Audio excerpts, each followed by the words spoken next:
Boys, UFC Fight Night Allen versus Curtis 2 is coming up in a few days, so let's quickly run through this whole fight card, doing some quick predictions and breakdowns. Now, first of all, this is no betting advice. Don't take this advice to Vegas to cash out. But opening up the prelims, we have Nora Cornolle versus Melissa Mullins. And what can I really say? It's a women's fight opening up the card. I guarantee most of us aren't even going to be watching this fight, but Mullins is the younger fighter, has the longer reach, undefeated, the better grappler out of the two. But this is Cornolle's second UFC fight. However, like I said, Mullins is just a younger, better fighter. I do see these going to the scorecards. I do see Mullins taking the decision win. But let's move over. Budka versus Cesar Almeida. Both of them are making their middleweight debut in the UFC. Now, some cool facts on the Cesar Almeida side. He does have a win over Alex Pereira, the previous middleweight and now current light heavyweight champion of the world. However, don't think he's some next level contender, because out of the 3 times they fought, he has only won that one time. And from previous fights, it has shown that he has some pretty terrible takedown defense, and he kind of got a little bit exposed on the Contender Series because of that. But moving to Budka, he's a lot better grappler than any of Almeida's previous opponents by a landslide. Not to mention, this man has won countless, not only just awards, medals, but championships in wrestling and just all around mixed martial arts. But I see only really one way this fight ends up, and this is Budka taking down Almeida and just doing some nasty stuff to him on the ground. Pause. Ground and pound stoppage is my official prediction. Let's move over. Dan Argueta versus Gene Matsumoto. Now, Green Matsumoto is an undefeated fighter. He is very, very clean with his combinations on the feet. I'm not gonna lie, he does have some of the nicer boxing in the UFC. But that being said, his ground game isn't terrible whatsoever, but definitely not his bread and butter. His bread and butter is definitely his stand-up game. Moving to Argueta, he's a good, very explosive grappler. And I'm not gonna lie, he's not that great on the feet, but he has amazing cardio, and because of that, I think a lot of their attributes are going to cancel each other out. Like, I think Matsumoto's stand-up game is going to be way better than Argueta's, and Argueta's ground game is going to be way better than Matsumoto. But I think it's going to be a very close fight. If the judges are scoring it on like control time, then they're going to give it to Argueta. But if they scored on damage, like they should, but you know, the UFC judges have been pretty bad recently, I'm not gonna lie, then I believe Matsumoto should win this fight. I don't think there's going to be a stoppage. I think Matsumoto is going to piece him up on the feet. Dan Argueta is going to be shooting takedown after takedown after takedown because he does have that great cardio, like I said. But I think Matsumoto is going to win this off damage alone. Moving back down, Pereira Rodriguez versus Cynthia Calvillo. Again, another women's MMA fight. Quick bathroom break, but you know, stats are pretty much even, height and reach, that is. But Cynthia Calvillo has not won since 2020. She's also the way older fighter here. I think Rodriguez is going to win this by decision pretty comfortably. She is, again, the younger fighter, and I just think she's more in the game than Calvillo at this point. And I'm not going to lie, I do see Cynthia Calvillo retirement after this fight. Moving on, Heili Alateng versus Victor Hugo. Hugo is the better grappler. He does have the longer reach by 4 inches. Both of their significant strikes are practically even. However, Alateng is a little bit better, but he does have those short Paulo Costa T-Rex arms, which I think is going to be a huge disadvantage for him in this fight. Plus, in his last few fights, let's be honest, he has some very, very questionable IQ, and he's not there yet, but he's almost getting to that Michael Chandler level of IQ. But I think this one, Hugo is going to start piecing him up in the first round, and then second round, he's going to drop him with a clean 1-2 that's not going to put him out, but is definitely going to drop him. A little flash knockdown. And for some reason, I see this ending very similar to the Charles Oliveira versus Justin Gaethje matchup, where Hugo is going to drop Alateng, then finish him off with a submission. That's my official predict. He's going to drop him first, then sub him. Moving down, another women's MMA fight. I'm pretty sure this is the last one on this card. Norma Dumont versus Germaine. Now, Germaine is coming off a huge hiatus from the sport. She had a child, so that's why she hasn't fought since 2024. And let's be honest, she's almost 40 years old. And after looking back to some of her earlier fights where she did really good, her stand-up is pretty overrated, I'm not gonna lie. Moving to Norma Dumont, she's an overall really good women's MMA fighter. Good striking, good takedowns, good defense. Since Randamie has been out for 4 years, typically I would say this would end up by a decision for Norma Dumont, but I am saying that there's a possibility, maybe in late second, early third round, that Dumont does get that takedown and does secure a submission. That's my official prediction. Dumont via submission. Now, I know that might be a very bold take, but coming back after 4 years, being almost 40 years old and just having a child, I think it's just a recipe for a disaster. Another women's fighter that I wouldn't be surprised if she does call it quits after this one. Moving on to the feature fight of the prelims, McGee versus Alex Morono. Both of them, in my opinion, aren't as committed to the game as what they used to be. However, Morono's fight with Buckley is aging pretty good considering Buckley's last win, even though it did kind of look like Vicente did, have some communications with James Cross before the fight. But regardless of that, in my opinion, Morono has a way, way higher output than McGee.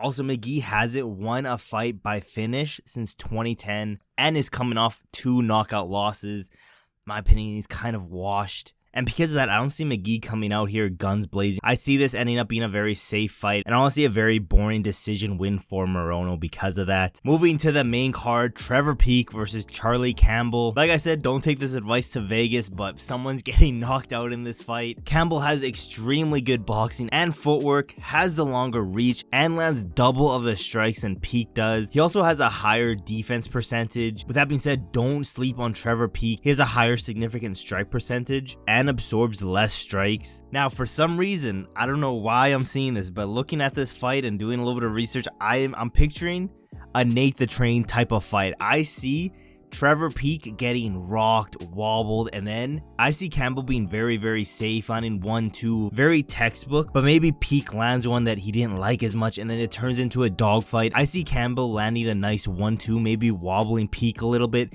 turning this into just a dogfight. And then for some reason, I'm seeing a Nate the Train type of fight where Peek comes back and wins by knockout. That's the official prediction.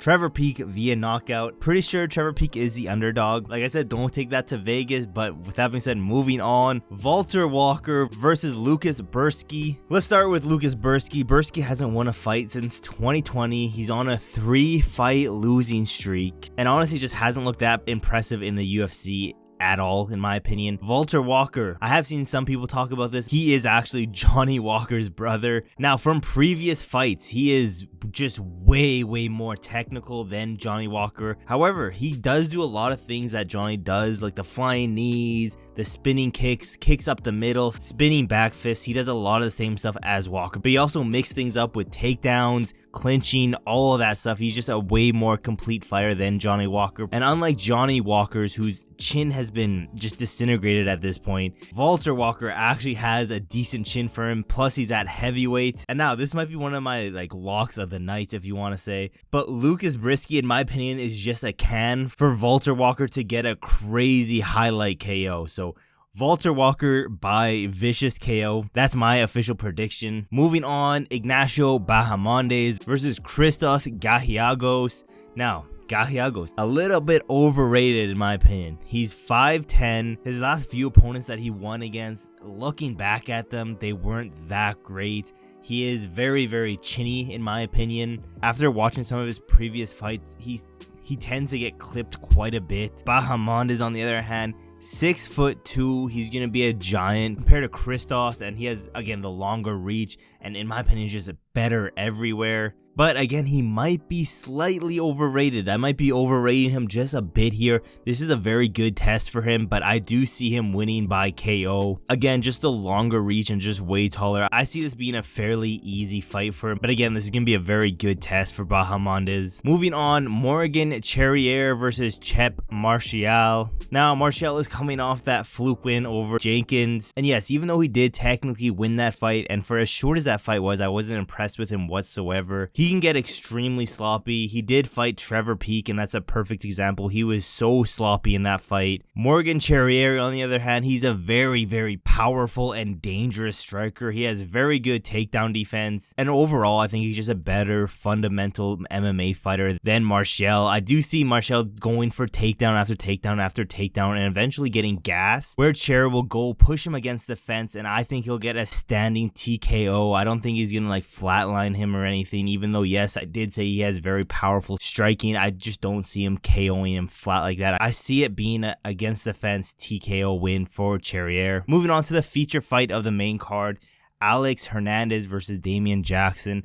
I'm not gonna lie, ever since the Cowboy fight for Hernansson, I've been rooting for this guy's downfall the entire time. So take what I say with a pinch of salt, because I'm not gonna lie, every time this guy does fight, I am praying that he loses. And he was on a pretty big losing streak for a hot minute. Best believe my inner hater was coming out and I was celebrating every time that man lost. But moving on, Jackson never really throws that much dangerous, powerful shots. I'm not gonna lie, he's like a little bit of a soy boy that way. It's almost like he's being taught how to throw punches from some of these women MMA fighters. But with that being said, I think he will be extremely cautious and careful from Hernandez's power. Alexander Hernandez does have some pretty powerful and dangerous striking, as we saw from the fight that pretty much put him on the mat against Beneil Dariush, flatlining with a single punch. So yes, Hernandez does have some power that I think Damian Jackson is going to be extremely cautious about, which will cause him to do a little bit of some like crotch sniffing, laying on him for like 15-minute control type of vibe. That's the kind of fight I see playing out. Hernandez does have some alright takedown defense, not the greatest by any means, plus his gas tank also isn't the greatest. With that being said, I can see Hernandez winning the first round, and then Damian Jackson eventually getting the takedown in the second and third and winning a very, very boring decision. Now again, take this with a grain of salt. This is my inner hater trying to figure out any ways for Alexander Hernandez to lose this fight, because realistically there's a very high possibility that Hernandez just flatline KOs Damian Jackson, but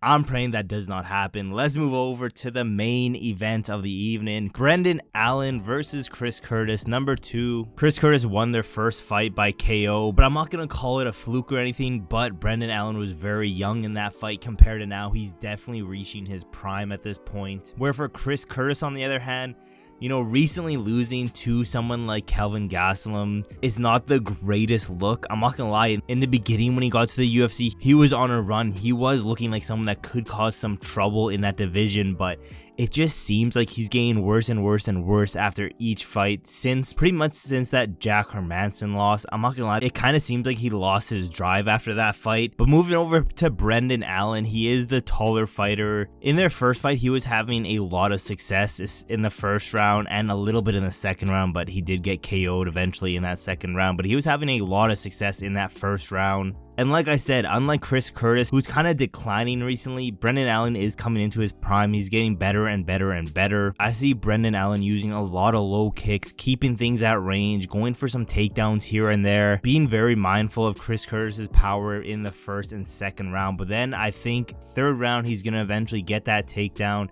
do some ground and pound, and then eventually get that submission. So that's my official pick, Brendan Allen by submission. And yeah, you guys have to let me know in the comments below, do you agree with any of my picks? Would you change any of them? What's your official picks for this card? Are you even that excited for this card? I'm not gonna lie, I'm not extremely over the moon, super excited for this card. It's, in my opinion, one of the worst fight nights we've had in a minute, but regardless, I'm still gonna watch it. Thank you guys for watching to the very end of the video. Don't forget to like, subscribe, and turn on those post notifications so you never miss any of my newest videos. And yeah, there's really not that much else left to say except for I will see you guys in my next video.